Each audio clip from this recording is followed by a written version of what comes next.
Alright, welcome. This is 11.5. So we're going to be finding the volume of pyramids and prisms. Okay, so we have right here, you're going to write everything down in this box right here.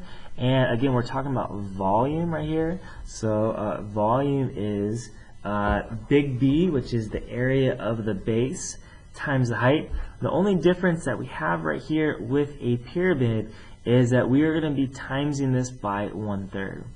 Again, so another way to do this is if you times it by 1/3, that is the same thing as dividing it by 3. So a pyramid right here would hold like 1/3 of the amount of a rectangular prism that we have right here. And as you can see with the pyramid, there's only going to be one base. So unlike the other ones that we just dealt with, there's only going to be one base right there, and the height is still that perpendicular angle with that right degree that we have right there. That is still going to be my height. So make sure that you write that down. And we also have a cone right here. A cone is going to be the same thing. A cone is going to be, if you have a cone, it's going to be 1/3 of a cylinder. It would hold 1/3 of the amount. And so, again, there's only going to be one base, so you find the area of that base, you times it by the height, and again, I like to personally, when I'm setting this up, I like to, let's see if I do it, when I do the volume, I do volume equals big B times H, and then I just divide it by 3, which is the same thing as timesing it by 1/3. Okay, so let's do a few problems. Alright, so first problem that we have right here, it says the entrance of the Louvre Museum in Paris is a square pyramid. So what it says the height is 21.64, and so we need to approximate the volume.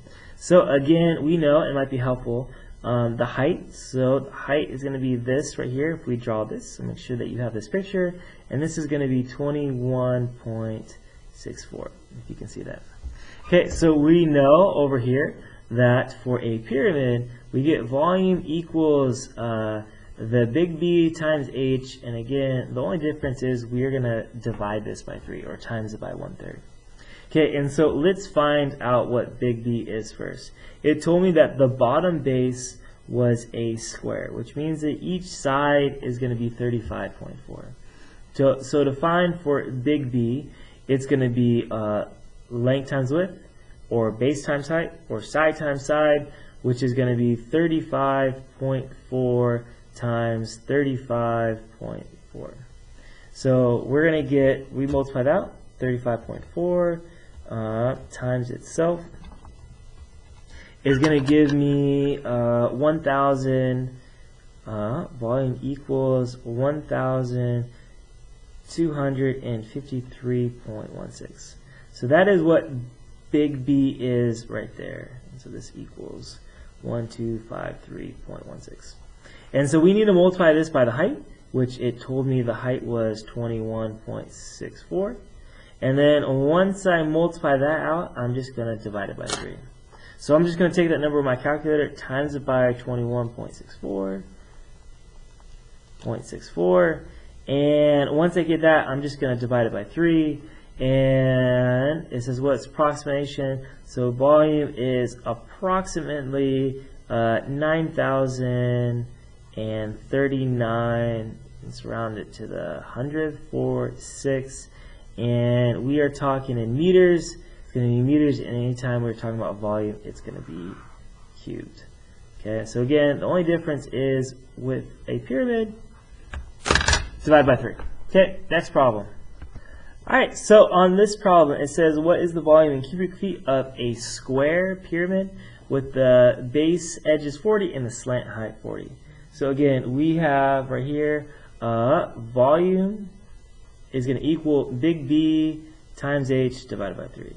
And so let's find out what big B is first. So we know that big B right here is going to be the area of my base.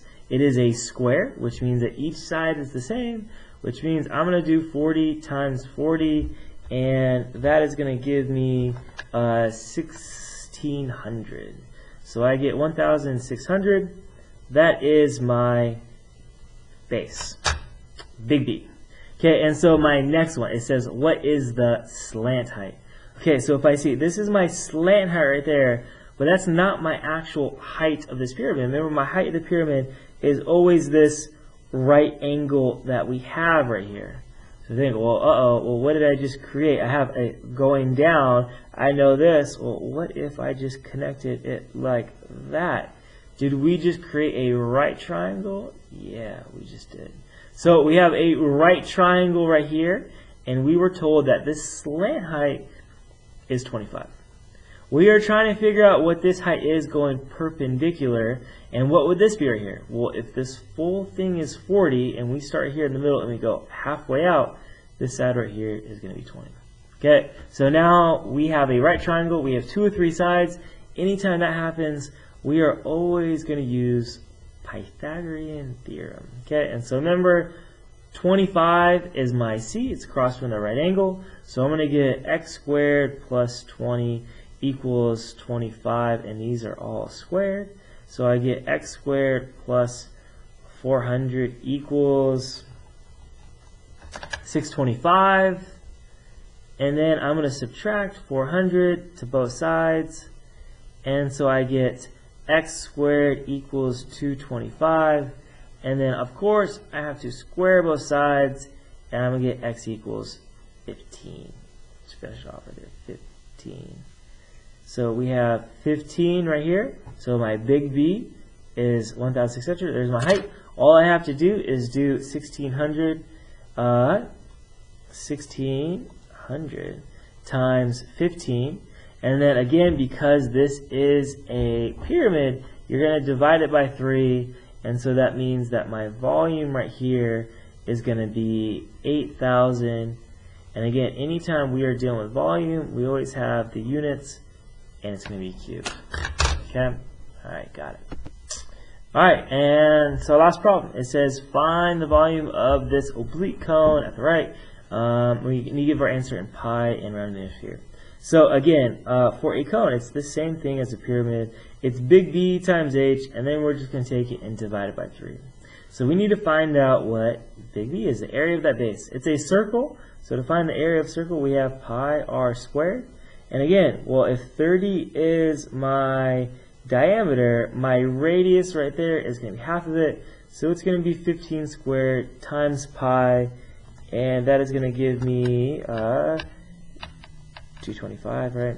225 pi. So right here, we get 225 pi, and let's leave it for pi right now, and we get my height right there is going to be times by 25, and we're going to divide that all by 3. So I found the area of the base. My height is 25, so I times that by 25, and then I'm going to divide it by 3.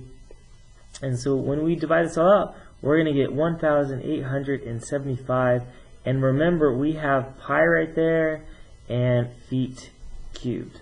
So if it tells us to leave our answers in terms of pi, that is what it's looking for. But it also wanted us to round to the nearest tenth. So if I take this right here and I times it by, and again, you can either put the pi button in your calculator or you just times by 3.14, and we're round to the nearest cubic foot. Okay, so then that's going to give me 5,888 if we are rounding to the nearest foot. And again, I have feet cubed. So depending on what it wants, whether left in pi or having us round to there, it will usually tell you what I want. This question wanted both. That is my answer. So the only big thing is we just divide by 3 on a cone and a pyramid. Okay? Alright, see you guys.